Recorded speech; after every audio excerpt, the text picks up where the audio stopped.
Ibu saudara yang terkasih, Shalom, puji Tuhan. Sungguh luar biasa berkat Tuhan, hari ini kita boleh berkumpul kembali di tempat ini untuk senantiasa memuji, memuliakan nama Tuhan. Mari kita datang ke hadapan Tuhan, kita datang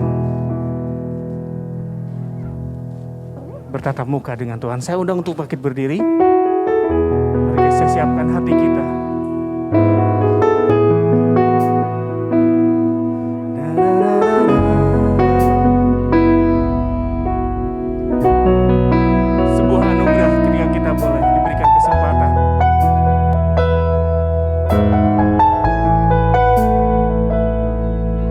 Bersama-sama dengan Tuhan, menikmati karyanya.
Pagi hari ini kembali kami datang padamu Tuhan, bersyukur buat tuntunan-Mu yang memungkinkan kami kembali berada di ruangan ini.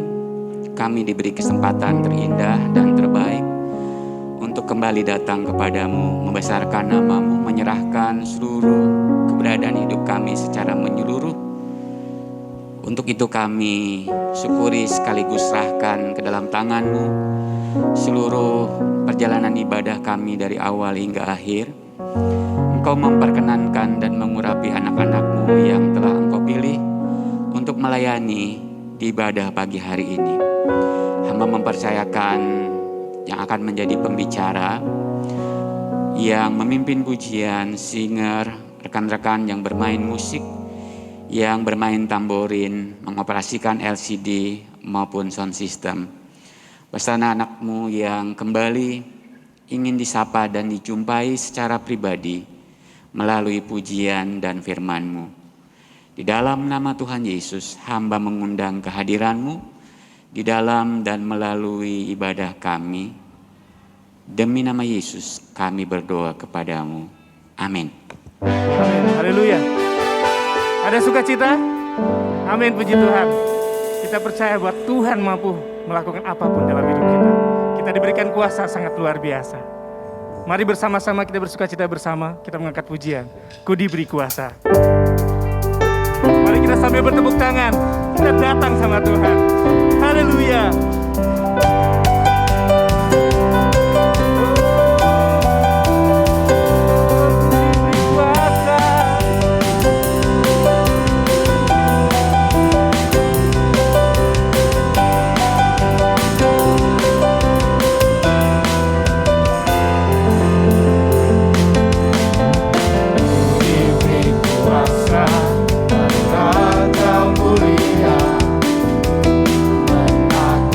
Di mana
Bapak Ibu silakan duduk kembali.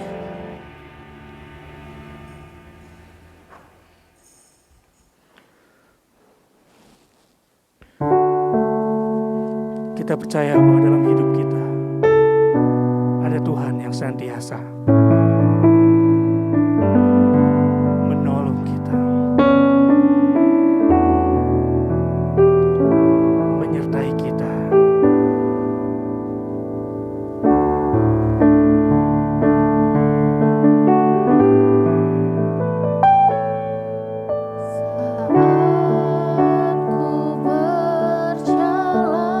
Benar ya Tuhan.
Sama-sama kita akan pujian ini sekali lagi.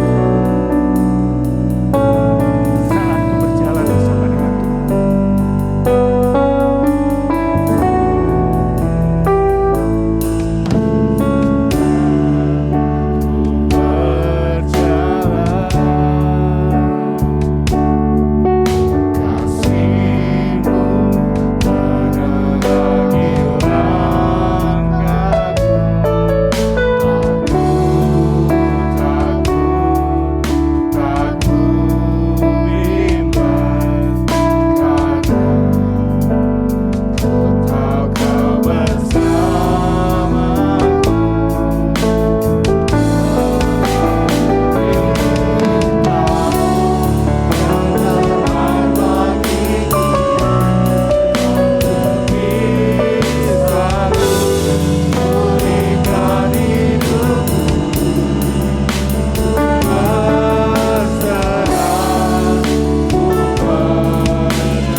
mengundang jemaat untuk bangkit berdiri. Kembali kita mengangkat pujian ini sekali lagi, bahwa Yesuslah penolong kita yang setia. Saat ku berjalan, kasih-Mu menerangi langkahku. Takut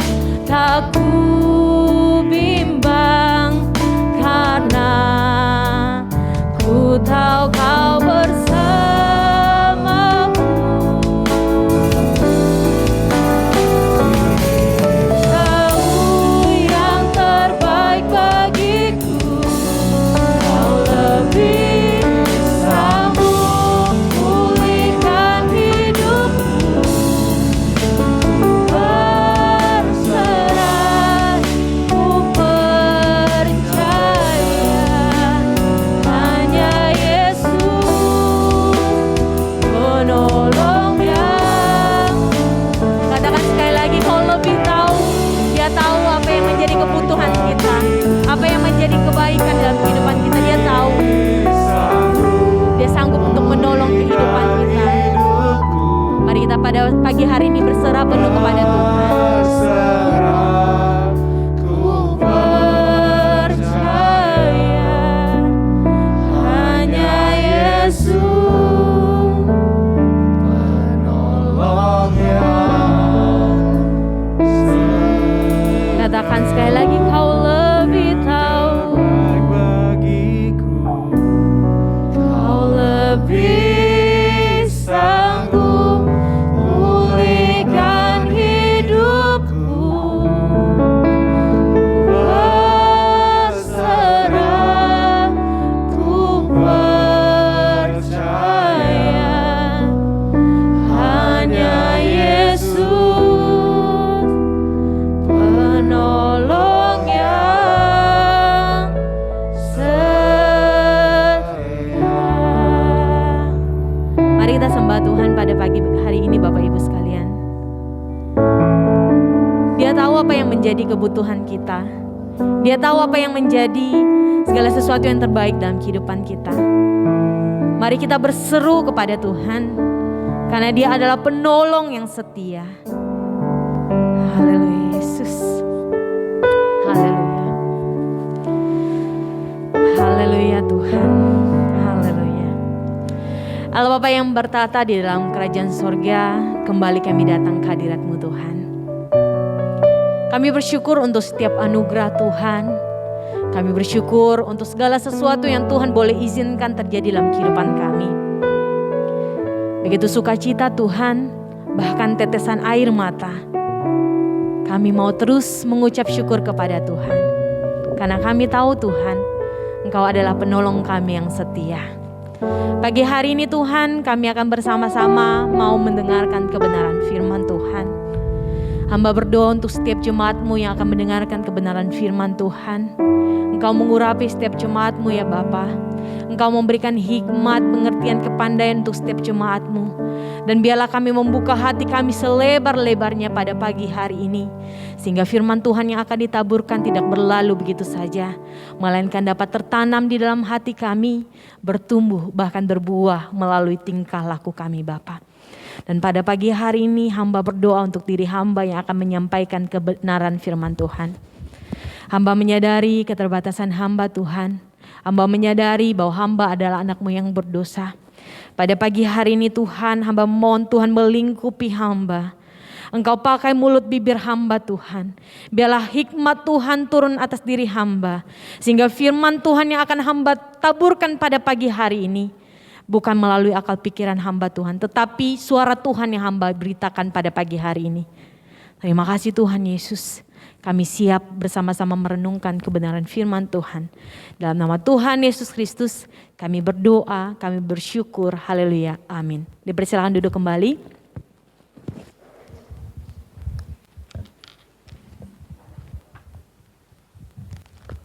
Shalom Bapak Ibu jemaat yang kasih oleh Tuhan kita Yesus Kristus. Shalom. Apa kabar? Amin. Ada sukacita pada pagi hari ini Bapak Ibu sekalian? Boleh lambaikan tangan yang bersukacita pada pagi hari ini. Tuhan Yesus baik? Amin. Luar biasa. Saya mau mengucap syukur atas setiap anugerah Tuhan di sepanjang kehidupan saya. Saya bersyukur untuk setiap kebaikan Tuhan, kasih setia Tuhan sampai saat ini. Dan Tuhan Yesus yang akan senantiasa memberkati kehidupan kita. Amin. Bapak Ibu jemaat yang dikasihi oleh Tuhan kita Yesus Kristus. Minggu ini, bulan ini adalah bulan terakhir. Saya akan menjadi pembicara di tempat ini. Saya tidak mengatakan minggu ini adalah minggu terakhir saya berdiri di atas mimbar ini. Tetapi saya mengatakan bahwa minggu ini adalah minggu terakhir saya memberitakan tentang firman Tuhan pada pagi hari ini. Bapak Ibu yang dikasihi oleh Tuhan kita Yesus Kristus, firman Tuhan pada pagi hari ini masih dengan tema yang sama, yaitu berhikmat seperti Yesus Kristus. Seperti pertanyaan yang Pak Yusuf pada minggu lalu lontarkan, Bapak Ibu jika pada pagi hari ini kita diberikan kesempatan oleh Tuhan untuk meminta kepada Tuhan dan Tuhan akan menjawab doa kita, apa yang kira-kiranya yang menjadi permohonan dari Bapak Ibu sekalian? Dijawab dalam hati Bapak Ibu masing-masing.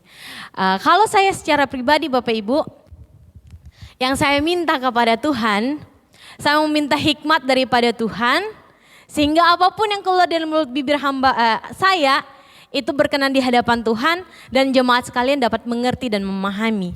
Karena saya menyadari bahwa keterbatasan saya di dalam berkata-kata, terkadang saya berkata-kata berbelit-belit begitu. Tapi saya yakin dan percaya kuasa Roh Kudus Tuhan turun atas kita semua dan memberi hikmat kepada kita. Amin Bapak Ibu. Bapak Ibu yang dikasihi oleh Tuhan kita Yesus Kristus adalah teladan yang paling utama. Baik dalam perkataannya, baik dalam perbuatannya sehari-hari, menunjukkan bahwa ia adalah seorang yang berhikmat, arif dan bijaksana. Amin Bapak Ibu. Kita mengakui bahwa Yesus adalah teladan yang utama dalam kehidupan kita tentang berhikmat. Yesus adalah segala hikmat, sebab di dalam Dialah tersembunyi segala hikmat, harta hikmat dan pengetahuan, dan Dia merupakan pusat dari semua pewahyuan ilahi. Pada pagi hari ini kita mau bersama-sama merenungkan kebenaran firman Tuhan. Saya mengajak Bapak Ibu sekalian untuk membuka Alkitab kita pada pagi hari ini. Mari kita membuka Alkitab kita di dalam Injil Yohanes.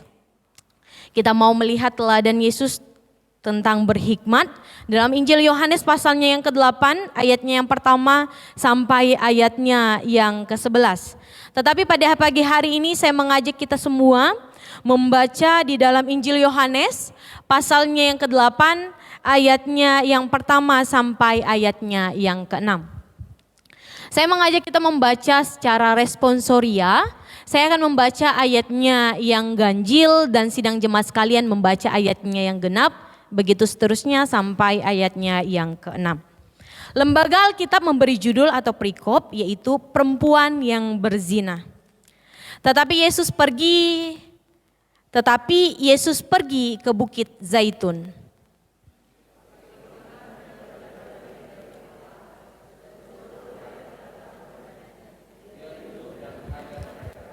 Maka ahli-ahli Taurat dan orang-orang Farisi membawa kepadanya seorang perempuan yang kedapatan berbuat zina.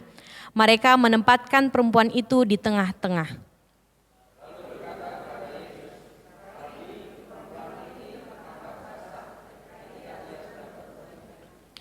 Musa dalam hukum Taurat memerintahkan kita untuk melempari perempuan-perempuan yang demikian.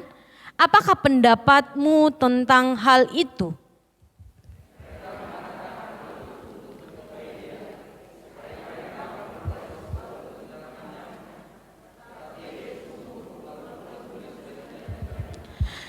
Amin, terima kasih atas partisipasinya dalam membaca perenungan firman Tuhan pada pagi hari ini. Bapak Ibu jemaat yang dikasihi oleh Tuhan kita Yesus Kristus, dalam pembacaan kita pada saat ini, kalau kita melihat apa yang sudah kita baca pada saat ini, ada seseorang perempuan yang kedapatan berzina. Lalu kita melihat bahwa pemuka-pemuka agama dan orang-orang Farisi dan ahli-ahli Taurat membawa perempuan itu kepada Yesus. Dan mereka menempatkan perempuan itu di tengah-tengah. Kita lihat di dalam ayatnya yang ketiga dan keempat. Di sini saya tidak membahas kenapa cuma perempuan saja yang dibawa ketika melakukan perzinahan. Pasti ada dua orang yang melakukan hal yang tercela itu. Tetapi kenapa cuma perempuan saja yang dibawa menghadapi Tuhan Yesus. Saya tidak membahas itu, tetapi saya akan membahas bagaimana respon Tuhan, sikap Tuhan, sifat Tuhan menanggapi persoalan itu begitu. Mereka mengolok-olok dan mengiring perempuan itu. Mereka memperkarakan perzinahan itu dan mereka mengatakan kepada Yesus sesuai dengan ketentuan hukum Musa, hukum Taurat Musa. Kalau kita dapat melihat di dalam Imamat pasalnya yang ke-20 ayatnya yang 10, boleh ditampilkan. Itu merupakan hukum Musa. Orang yang kedapatan berzina, dia akan dihukum mati atau dirazam dengan batu. Kita lihat di dalam Imamat 20 ayatnya yang ke-10.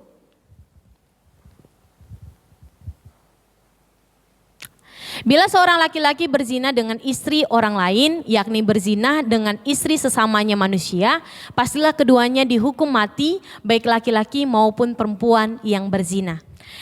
Jemaat yang dikasihi oleh Tuhan kita Yesus Kristus, di sini ditetapkan bahwa para pezina harus dihukum mati. Nah, hukumannya itu adalah dirazam. Perempuan itu dibawa di tengah-tengah lapangan dan disuruh tunduk menghadap ke bawah. Dengan muka menghadap ke bawah, Dan mereka mengatakan kepada Yesus, terlihat di dalam percakapan ketika mereka membawa perempuan itu, dia mengatakan kepada Tuhan Yesus, Rabi, perempuan ini tertangkap basah ketika mereka sedang berzina. Lalu mereka mengatakan, Musa dalam hukum Taurat memerintahkan kita untuk melempari perempuan-perempuan itu dengan batu. Lalu mereka menanyakan kepada Yesus, bagaimanakah pendapatmu tentang hal ini? Itu terlihat di dalam ayatnya yang keempat sampai ayatnya yang kelima.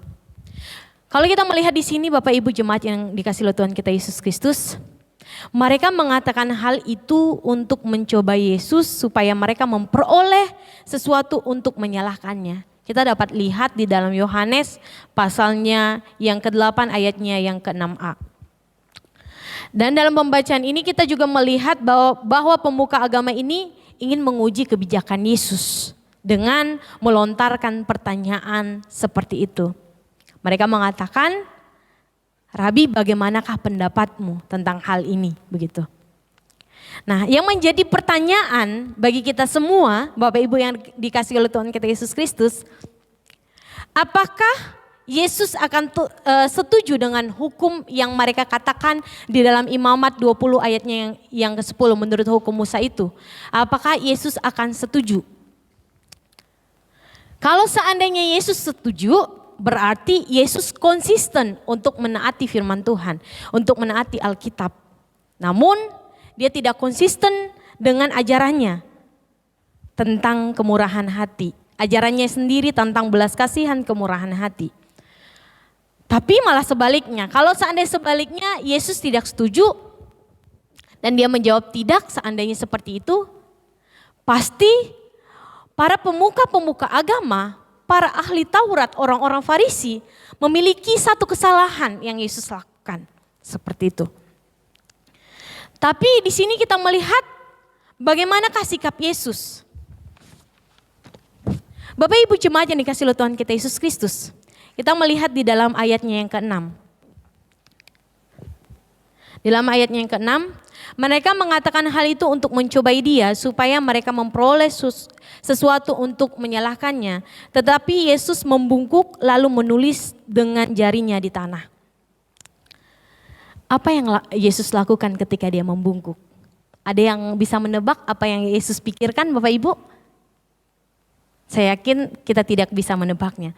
Tetapi ketika Yesus membungkuk, Yesus sedang berpikir. Kenapa?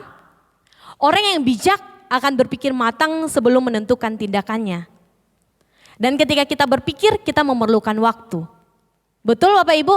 Ketika kita mau memutuskan segala sesuatu, kita perlu berpikir terlebih dahulu atau malah sebaliknya. Untuk memutuskan, untuk menyelesaikan permasalahan yang terjadi dalam kehidupan kita, kita memerlukan waktu untuk berpikir. Kita memerlukan waktu untuk memikirkan segala sesuatu sebelum kita memutuskan. Itu yang Yesus lakukan. Ketika orang-orang Farisi dan ahli-ahli Taurat menanyakan itu, Yesus membungkuk dan dia sedang berpikir. Itu dapat kita lihat di dalam ayatnya yang ke-6b. Dan setelah Yesus berpikir, kalau seandainya saya yang di situ saya akan menjawab iya atau tidak. Tetapi Yesus malah sebaliknya, dia membalikkan jawabannya itu dengan memberikan pertanyaan kepada mereka. Dengan sangat membagongkan. Istilahnya kalau main catur dia langsung disekak mati orang-orang Farisi dan ahli-ahli Taurat itu begitu. Kita melihat di dalam ayat selanjutnya, ayatnya yang ke-7. Dan ketika mereka terus-menerus bertanya kepadanya, ia pun bangkit berdiri lalu berkata kepada mereka, barang siapa di antara kamu tidak berdosa, hendaklah ia yang pertama melemparkan batu kepada perempuan itu. Lalu ia membungkuk dan menulis di tanah. Tetapi setelah mereka mendengar perkataan itu, pergilah mereka seorang demi seorang, mulai dari yang tertua, akhirnya tinggallah Yesus seorang diri dengan perempuan itu di tempat, dengan perempuan itu yang tetap di tempatnya. Lalu Yesus bangkit dan berdiri dan berkata kepadanya, hai perempuan, di manakah mereka? Tidak adakah seorang yang menghukum engkau? Jawabnya, tidak ada Tuhan. Lalu kata Yesus, aku pun tidak menghukum engkau. Pergilah dan jangan berbuat dosa lagi mulai dari sekarang. Jawaban yang Yesus berikan di dalam ayatnya yang ke-7. Siapa saja di antara kamu yang tidak berdosa, hendaklah ia yang pertama melemparkan batu kepada perempuan itu. Setelah Yesus mengucapkan kalimat itu di dalam ayatnya yang ke-8, kita melihat dia kembali membungkuk dan menulis lagi di tanah. Tapi yang menjadi pertanyaan bagi kita semua, kenapa Yesus menulis lagi di tanah dan membungkuk? Apakah Yesus perlu waktu lagi untuk berpikir? Jawabannya tidak, Bapak Ibu. Tetapi Yesus memberi waktu kepada mereka untuk berpikir. Yesus memberikan waktu kepada ahli-ahli Taurat, kepada pemuka-pemuka agama, dan orang-orang yang ada di lapangan itu untuk berpikir. Mereka disuruh berpikir supaya tidak seenaknya menghakimi orang lain. Kalau tidak suruh berpikir, mungkin pada saat itu pemuka agama langsung mengambil batu lalu melemparkan perempuan itu. Karena apa? Mereka menganggap diri paling benar, mereka menganggap diri tidak berdosa, mereka menganggap diri layak untuk menghakimi orang lain. Bapak Ibu jemaat yang dikasihi oleh Tuhan kita Yesus Kristus. Ketika Yesus memberikan mereka waktu untuk berpikir, di situ mereka bisa mengoreksi diri mereka sendiri dan jujur terhadap diri mereka sendiri. Oleh sebab itu, satu demi satu meninggalkan lapangan itu. Sehingga cuma ada Yesus dan perempuan yang kedapatan berzina itu. Karena apa? Gak ada manusia yang sempurna, gak ada manusia yang tidak berdosa. Yesus memberikan kesadaran kepada mereka supaya mereka berpikir terlebih dahulu. Bapak Ibu yang dikasihi oleh Tuhan kita Yesus Kristus. Oleh sebab itu hikmat itu sangat penting. Dan bahkan ketika kita bangun di pagi hari, sebelum kita melakukan kegiatan kita, kita berdoa. Saya yakin dan percaya bahwa Bapak Ibu di tempat ini pertama-tama meminta hikmat daripada Tuhan. Supaya ketika melakukan setiap kegiatan, pekerjaan, sekolah, aktivitas di rumah tangga, meminta hikmat kepada Tuhan. Dan Tuhan yang akan memampukan, memberikan pengertian, memberikan kebijaksanaan di dalam segala hal. Seperti itu. Bapak Ibu yang dikasihi oleh Tuhan kita Yesus Kristus, melalui firman Tuhan yang kita renungkan pada pagi hari ini, kita mau sama-sama belajar dari sifat Yesus. Yesus yang sangat bijaksana. Yang pertama kita melihat bahwa dia tidak menghakimi orang lain. Walaupun dia berhak untuk menghakimi karena dia adalah Allah yang maha benar, Allah yang memegang kendali atas hidup kita. Tetapi kita melihat dari perenungan firman Tuhan pada pagi hari ini, dia tidak menghakimi orang lain. Dan kita juga belajar di tempat ini bersama-sama, sebelum Yesus mengambil tindakan untuk melontarkan perkataannya, dia berpikir terlebih dahulu, memikirkan terlebih dahulu. Jadi di sini kita mau sama-sama belajar untuk menjadi orang yang bijak dan bijaksana. Mau sama-sama belajar Bapak Ibu? Amin. Saya intermezzo sedikit biar nggak terlalu tegang, saya di depan juga nggak terlalu dingin tangan saya. Di dalam buku Pak Andar Ismail, jadi saya baca buku di kantor, bukunya Pak Andar Ismail yang Selamat Berhikmat. Dalam bukunya Selamat Berhikmat, belajar bijak bukan berarti sok bijak. Bukan berarti sok suci atau sok malaikat. Nah, Bapak Ibu jemaat yang dikasihi oleh Tuhan kita Yesus Kristus, kenapa dikatakan belajar bijak bukan berarti sok bijak, sok suci, atau sok malaikat. Karena apa? Karena Tuhan Yesus sendiri turun ke dunia, dia jadi orang biasa. Namun, dia orang yang bijaksana. Di mana-mana kita perlu orang yang bijak. Betul Bapak Ibu? Kita perlu orang yang bijak. Contohnya seperti ini, di rumah kita perlu orang tua kita yang bijak, misalnya ibu kita yang bijak, yang memasak setiap hari. Kita memerlukan ibu kita yang bijak yang memasak setiap hari. Di mana-mana kita perlu orang yang bijak. Kalau seandainya ibu kita jadi malaikat, Bapak Ibu yang dikasihi oleh Tuhan Yesus Kristus, kita mau makan apa? Itu yang menjadi pertanyaan. Karena malaikat tidak bisa masak. Di seluruh Alkitab, kalau kita melihat Alkitab kita, di seluruh Alkitab tidak pernah disebut malaikat pintar masak. Boro-boro pintar, masak pun dia tidak bisa. Nah, oleh sebab itu kita mau bersama-sama belajar untuk menjadi bijak. Bijak dalam hal apa? Seperti renungan firman Tuhan pada pagi hari ini, kita diajarkan bersama-sama jangan merasa diri paling benar. Dan ketika kita mau ketika kita mau memutuskan segala sesuatu, mari minta hikmat daripada Tuhan.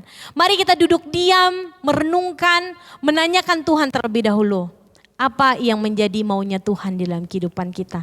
Minta tuntunan Tuhan, meminta hikmat daripada Tuhan. Supaya Tuhan memberikan kita hikmat. Sehingga apapun yang kita lakukan, yang kita kerjakan berkenan di hadapan Tuhan. Dan kita diingatkan kembali jangan kita merasa diri kita paling benar. Dan kita berhak untuk menghakimi orang lain. Kalau kita melihat bahwa berita-berita sekarang sangat mudah orang untuk menghakimi orang lain. Soalnya kalau saya melihat di sosial media Bapak Ibu, apalagi di kalangan artis, untuk menghakimi orang lain itu sangat gampang dengan diketik saja di kolom komentar, dia mengatakan bla bla bla bla bla bla bla bla seperti itu. Tetapi mari kita bercermin kepada diri kita sendiri. Kita mau sama-sama belajar, jangan menjadi orang yang paling benar, menganggap diri paling benar. Karena hanya Tuhan yang paling benar.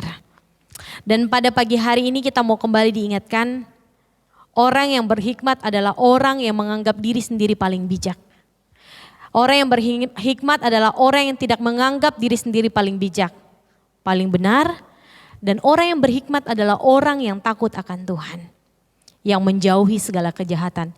Kita dapat melihat itu semua di dalam Amsal pasalnya yang ketiga ayatnya yang ke-7. Amsal 3 ayat yang ke-7 mengatakan bahwa jawabnya tidak ada Tuhan. Amsal yang ketiga ayatnya yang ke-7. Oke. Janganlah engkau menganggap dirimu sendiri bijak, takutlah akan Tuhan dan jauhilah kejahatan. Ketika orang menganggap diri sendiri bijak, itu berarti dia tidak bijak. Tetapi orang yang bijak, orang yang takut akan Tuhan, orang yang akan selalu menjauhi segala kejahatan. Orang yang selalu bersandar kepada Tuhan. Karena apa? Ketika kita mengandalkan kemampuan kita, ketika kita mengandalkan pemikiran kita yang sangat terbatas, kemampuan kita yang sangat terbatas. Tetapi ketika kita berjalan dengan Tuhan, tuntunan hikmat daripada Tuhan, saya yakin dan percaya perkara sebesar apapun, kita mampu lewati itu semua bersama dengan Tuhan. Karena saya yakin dan percaya Tuhan akan memberikan kita hikmat. Coba kita lihat di dalam Yakobus 1 ayatnya yang ke-5. Firman Tuhan mengatakan kalau kita kekurangan hikmat, oleh sebab itu mintalah hikmat kepada sumbernya, yaitu Allah itu sendiri. Yakobus pasalnya yang pertama ayatnya yang ke-5. Tetapi apabila di antara kamu ada yang kekurangan hikmat, hendaklah ia memintakannya kepada Allah, yang memberikan kepada semua orang dengan murah hati dan dengan tidak membangkit-bangkit. Maka hal itu akan diberikannya maka hal itu akan diberikan kepadanya, akan diberikan kepada kita. Ketika kita meminta hikmat daripada Tuhan. Kita memiliki Allah yang murah hati, dia akan memberikan hikmat kepada kita. Dari perenungan firman Tuhan pada pagi hari ini kita kembali diingatkan kembali lagi Bapak Ibu sekalian. Bapak Ibu yang menjadi orang tua, mari kita bersama-sama belajar untuk menjadi orang yang bijaksana melalui perkataan kita. Untuk menegur anak-anak kita diperlukan hikmat. Coba seandainya ketika kita menegur anak kita, saya belum punya anak, tapi saya mencontohkan maksudnya ketika orang tua menegur saya, lalu seandainya kamu gak boleh pegang HP, istilahnya seperti itu. Tetapi orang tua yang menegur dia sambil pegang HP. Kita pada pagi hari ini meneladani sifat Yesus. Dan begitu juga anak-anak kita, anak-anak Bapak Ibu sekalian meneladani apa yang Bapak Ibu lakukan, itu yang akan mereka terapkan dalam kehidupan mereka. Kalau seandainya Bapak Ibu ada yang merokok, dulu saya pernah katakan kepada papa saya orangnya perokok Bapak Ibu. Ketika Bapak menasihati adik saya yang laki-laki, kamu jangan merokok. Apa yang adik saya lontarkan kepada Bapak saya? Bapak menegur saya jangan merokok, tapi Bapak sendiri merokok. Oleh sebab itu, kita sebagai orang tua harus menjadi teladan. Baik itu dalam perkataan, baik itu dalam tindakan. Dan itu juga yang saya masih gumuli Bapak Ibu. Soalnya mulut saya ini kadang-kala terlalu pedas begitu. Di sini kita diingatkan kembali sebelum kita mengeluarkan apa yang seharusnya kita keluarkan, kita berpikir terlebih dahulu. Kita harus memikirkan segala sesuatu yang hendak kita utarakan, yang hendak kita lontarkan. Supaya orang yang mendengar tidak merasa sakit hati. Orang yang melihat tingkah laku kita tidak merasa kita menghakimi orang itu. Oleh sebab itu saya juga belajar Bapak Ibu. Ketika saya berdiri di tempat ini, kemarin Oma Gembala bilang minta hikmat daripada Tuhan karena kita khotbah tentang hikmat. Dan saya juga sharing sama teman saya karena kita berdua sama-sama, saya di pagi dia di sore. Apa yang hendak kita sampaikan? Ya, kita emang harus minta hikmat daripada Tuhan. Karena Tuhan adalah sumber hikmat itu. Dalam perkataan, mari kita bersama-sama mengeluarkan kata-kata yang berhikmat. Oleh sebab itu minta hikmat daripada Tuhan. Sehingga ketika Bapak Ibu memutuskan segala sesuatu, istilahnya jangan sampai kita menyesal di kemudian hari. Oleh sebab itu ketika kita mau memutuskan segala sesuatu, mari kita pikirkan, mari kita gumuli. Dan yang terutama mari kita minta hikmat kepada Tuhan. Memohon pertolongan daripada Tuhan. Jadi untuk menutup perenungan firman Tuhan pada pagi hari ini, saya mau memberikan kesaksian Bapak Ibu. Dulu di Kalimantan ketika saya masih SMP SMA, badan saya belum sebengkak ini begitu. Dan kulit saya tidak secerah ini begitu, karena saya tidak mengenal skincare begitu ya, body lotion dan sebagainya. Jadi kalau orang yang ketemu dengan saya, ada satu bapak-bapak yang sangat rasanya ingin saya kayak gimana begitu ya. Dia mengatakan, "Ih Devi, kamu udah hitam, pendek, kurus, hidup lagi," dia bilang seperti itu. Saya merasakan itu pertama Bapak Ibu, saya sakit hati begitu. Tapi setelah saya pikir-pikirkan lagi perkataan Bapak itu, oh iya emang kenyataannya saya seperti itu begitu. Saya hitam, pendek, kurus, hidup lagi dibilang kayak gitu. Tapi ketika saya memikirkan itu, saya memikirkan kembali, ya nggak apa-apa. Karena emang sesuai dengan kenyataan seperti itu. Tetapi ya rugi di bapaknya itu karena dia mengata-ngatai saya seperti itu. Jadi saya nggak ambil pusing. Jadi oleh sebab itu ketika saya kuliah Bapak Ibu, saya ditanya setiap orang yang ketemu dengan saya selalu ditanya, dari mana? Saya selalu mengatakan, saya orang Kalimantan Barat, saya bilang seperti itu. Hah? Masa sih orang Kalimantan Barat kok kulitnya hitam, dia bilang kayak gitu. Langsung to the point mereka begitu. Terus saya menjawab dengan spontan. Iya Pak, soalnya di Kalimantan Barat di tempat saya tuh sangat pelosok, nggak ada lampu, lalu saya lahirnya tengah malam. Jadi keluarlah saya seperti ini. Tapi melewati perkataan itu saya bersyukur begitu. Ketika ada orang yang mengatakan seperti itu, saya nggak ambil hati begitu. Jadi saya yakin bahwa hikmat Tuhan ada atas saya karena Tuhan menyatakan itu semua melalui perkataan, tindakan kita untuk mengambil keputusan, cara kita menjawab supaya orang tidak tersinggung. Walaupun sebelum itu saya tersinggung begitu Bapak Ibu. Dikatain hitam karena mama saya putih begitu. Tapi saya bersyukur. Karena apa? Ada yang tahu Bapak Ibu kenapa saya bersyukur? Karena nggak ada putih yang manis, yang adanya hitam manis. Jadi saya bersyukur akan hal itu. Nah, dari hal ini kita mau sama-sama belajar. Mari kita bersama-sama berpikir terlebih dahulu. Jangan merasa diri paling benar. Jangan suka menghakimi orang lain. Dan yang pasti mari kita sama-sama minta hikmat daripada Tuhan. Tuhan akan memberikan kita hikmat. Tuhan akan memberikan kita kepandaian. Tuhan akan memberikan kita segala sesuatu apa yang menjadi kebutuhan kita. Amin untuk kebenaran firman Tuhan. Kita akan bersama-sama meresponi kebenaran firman Tuhan pada pagi hari ini. Saya minta pemain musik, para single, WL untuk maju ke depan. Kita meminta supaya Tuhan melingkupi kita dengan sayapnya. Walaupun kita di tengah badai, kita diberikan hikmat daripada Tuhan, sehingga setiap perkataan kita yang keluar dari mulut bibir kita itu berkenan di hadapan Tuhan, dan kita menyenangkan hati Tuhan. Mari kita angkat pujian, Lingkupiku. Haleluya Yesus.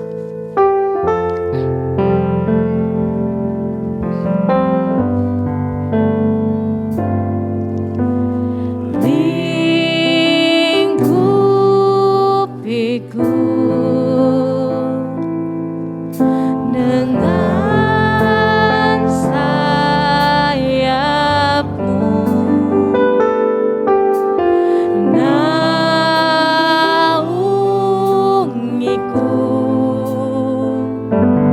dengan kuasa-Mu. Kita katakan sekali lagi, lingkupi kami Tuhan.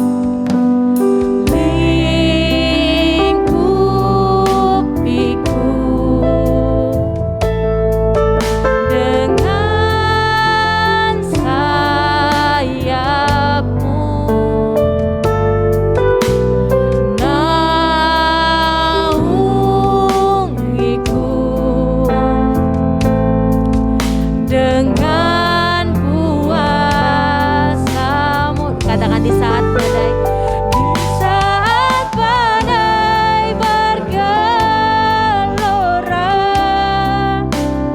ku akan terbang bersama-Mu. Bapa, Kau Raja atas semesta, ku tenang sebab Kau Allah.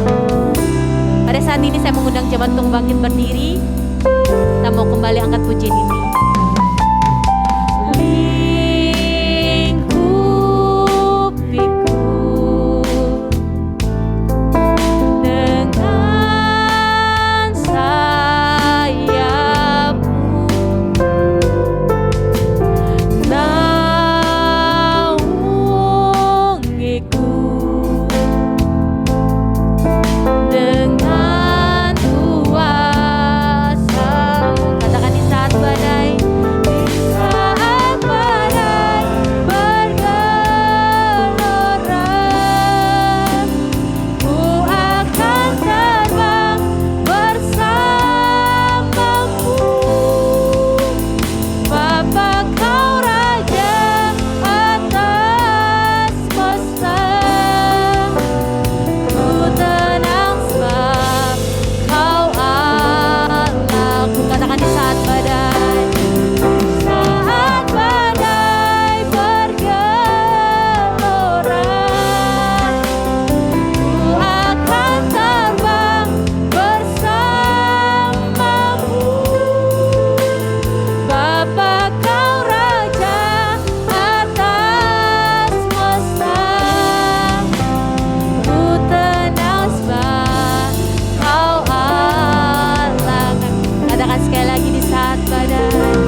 kita minta Tuhan untuk melingkupi kehidupan kita. Bila Tuhan memberikan kita hikmat di dalam kita menjalani setiap kehidupan kita hari demi hari. Minta hikmat daripada Tuhan. Minta kebijaksanaan kepada Tuhan. Sehingga kita dapat menjadi orang yang bijaksana. Menjadi orang yang berhikmat. Haleluya Tuhan. Terima kasih Tuhan. Yesus. Yesus. Yesus. Haleluya.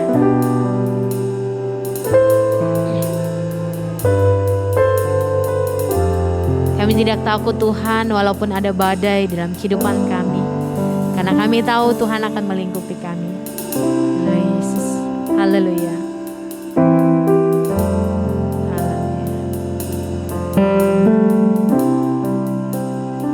Haleluya. Yesus. Di saat badai bergelora,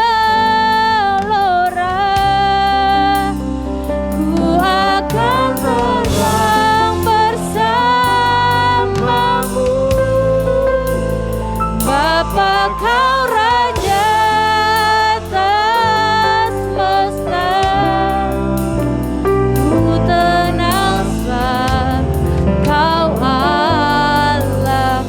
Katakan ku tenang sebab, ku tenang sebab kau Allahku. Ku tenang Tuhan, kau Allahku. Yesus, haleluya. Nanti dengan penuh kasih Pak Yusuf akan menutup kita di dalam doa firman Tuhan.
Bapak Ibu yang dikasih Tuhan, ada beberapa pengumuman yang hendak saya sampaikan.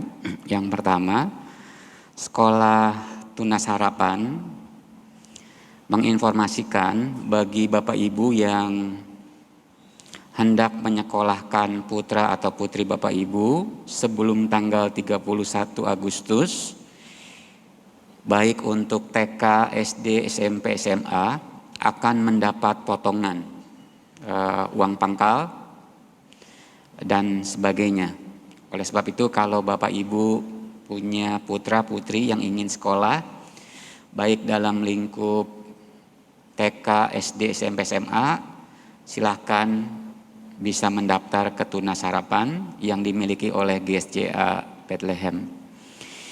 Yang kedua, tadi sebelum saya naik ke atas ini, saya menerima pemberian uang sebesar 1 juta melalui Ciepta. Ciepta bilang, Pak, itu ada satu jemaat kasih uang, tapi tidak mau disebutkan namanya. Gereja mengucapkan terima kasih kepada yang memberi. Saya doakan Tuhan terus memakai menjadi alat berkat. Saya kagum dan terharu kepada seluruh sidang jemaat ini. Saya perhatikan pengorbanan, keinginan untuk ambil bagian tampaknya mulai tumbuh di jemaat ini. Tadi Ciepta bilang pemberinya untuk membeli komputer, Pak, katanya. Baiklah, akan dilaksanakan. Minggu yang lalu seusai ibadah, saya membuka HP saya.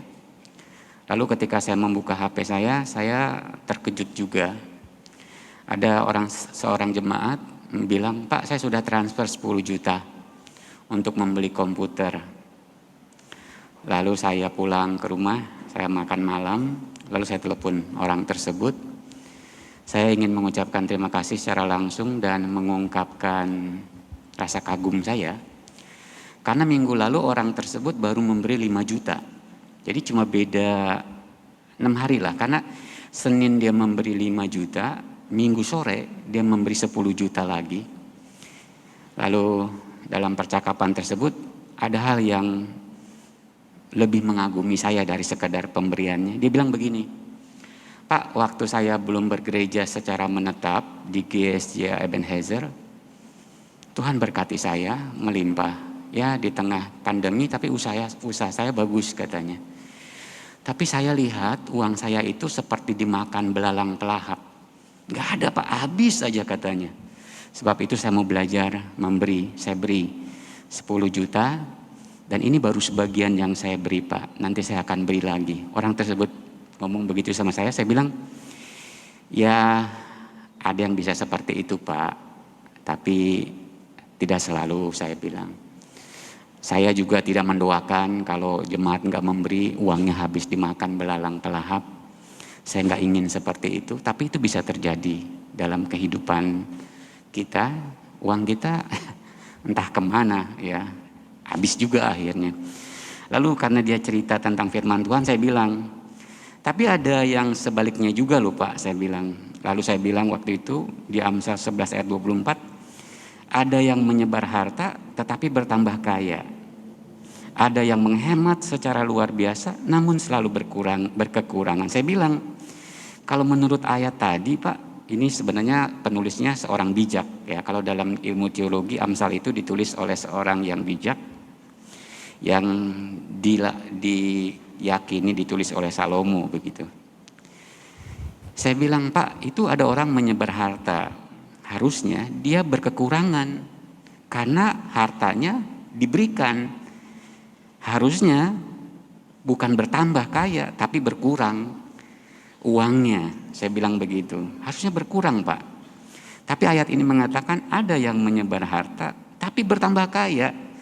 Banyak memberi harusnya berkurang uangnya, tapi ini bertambah Pak, saya bilang. Dan ada yang menghemat secara luar biasa namun selalu berkekurangan. Saya bilang seharusnya orang yang menghemat luar biasa uangnya berkelebihan, karena dia nggak pernah memberi, dia simpen, dia terima, harusnya berkelebihan. Tapi ayat ini mengatakan, saya bilang menghemat secara luar biasa namun selalu berkekurangan. Saya bilang itulah kehidupan. Itu bisa terjadi, saya bilang. Dan saya berterima kasih, saya doakan Bapak menyebar harta, tapi Bapak bertambah kaya. Itu percakapan yang saya lakukan. Nah, karena uangnya sudah diberi, hari Senin yang lalu saya minta pertolongan Samuel dengan Daniel Christian untuk mengeksekusi pembelian atau perakitan komputer.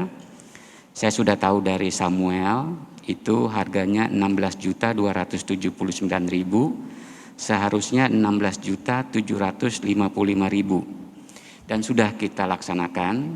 Tampaknya komputernya akan datang sore hari ini, dan saya berharap minggu yang akan datang kita sudah lihat ada perubahan berkenaan dengan hadirnya komputer tersebut.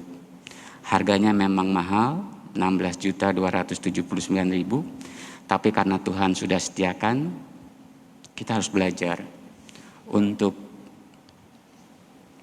beli yang terbaik, dan untuk Tuhan memang harus beri yang terbaik. Dan itu saya pegang, karena gereja itu bukan hanya memperhatikan kerohanian, tapi gereja harus memperhatikan IT juga. Dan saya senang seusai nanti pembelian komputer, saya akan jadwalkan pertemuan tim LCD dengan perekaman. Saya juga berterima kasih dalam sebuah percakapan Ray bersedia masuk dalam tim perekaman. Saya masih membuka kesempatan kepada seluruh sidang jemaat yang dianugerahi kemampuan IT, lalu tergerak oleh Tuhan untuk mengabdi melayani Tuhan. Nanti seusai ibadah bisa bisa daftar ke Rasel atau ke Saudari Devi. Ya, gereja masih membuka kesempatan. Masih banyak pelayanan-pelayanan yang bisa dilakukan oleh sidang jemaat, dan gereja membuka selebar-lebarnya. Ya, saya persilahkan seluruh potensi yang ada dalam diri jemaat bisa diwujudkan untuk gereja ini. Demikian pengumuman yang saya sampaikan. Saya mengajak sidang jemaat untuk bangkit berdiri. Kita menaikkan pujian Bila Selama Ini.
diri kami, keluarga kami, gereja kami, pelayanan kami, namun juga untuk kehidupan bangsa dan negara ini.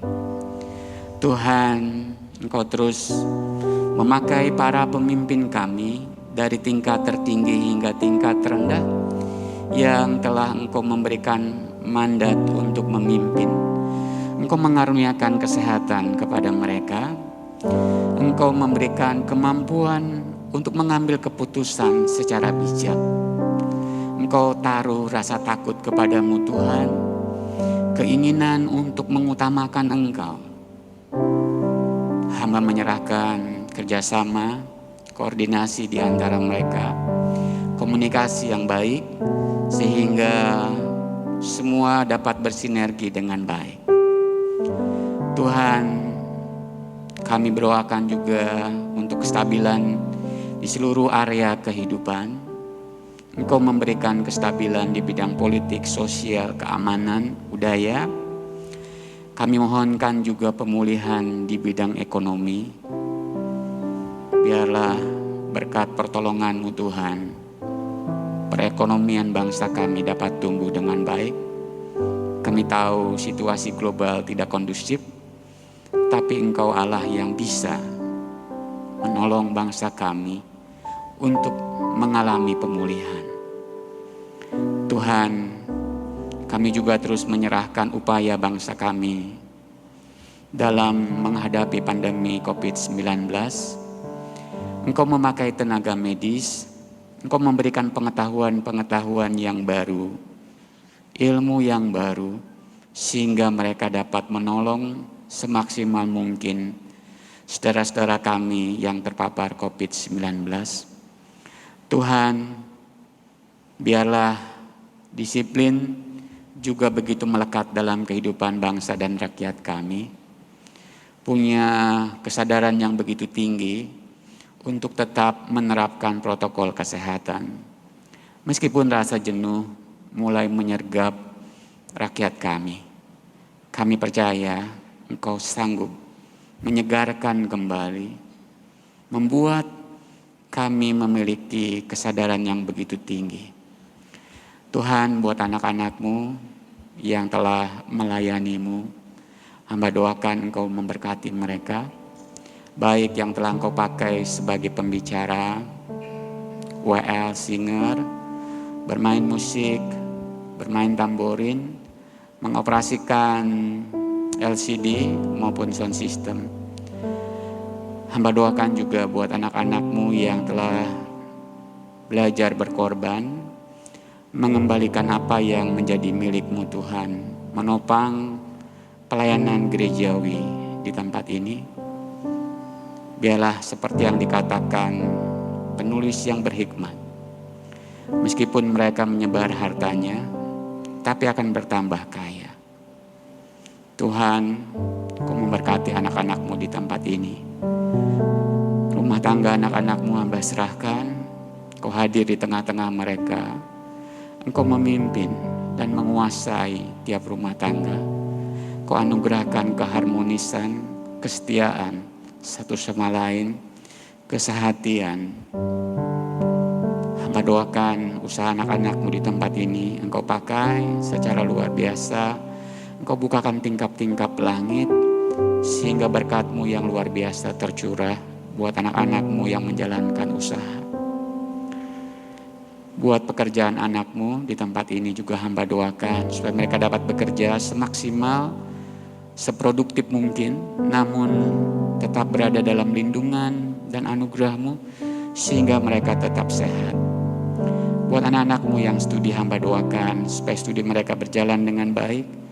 Engkau memberikan kecerdasan, memberikan semangat belajar yang tinggi, daya juang untuk meraih cita-cita yang terbaik juga muncul dalam kehidupan studi mereka. Buat anak-anak-Mu yang memiliki persoalan, entah persoalan ekonomi, rumah tangga, pekerjaan, persoalan yang lain, yang sakit, Engkau juga sembuhkan dan Engkau tolong.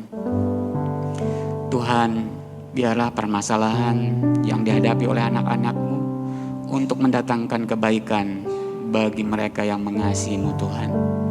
Kau mampukan mereka menghadapi masalah demi masalah dengan penuh kesabaran dan hikmat darimu Tuhan.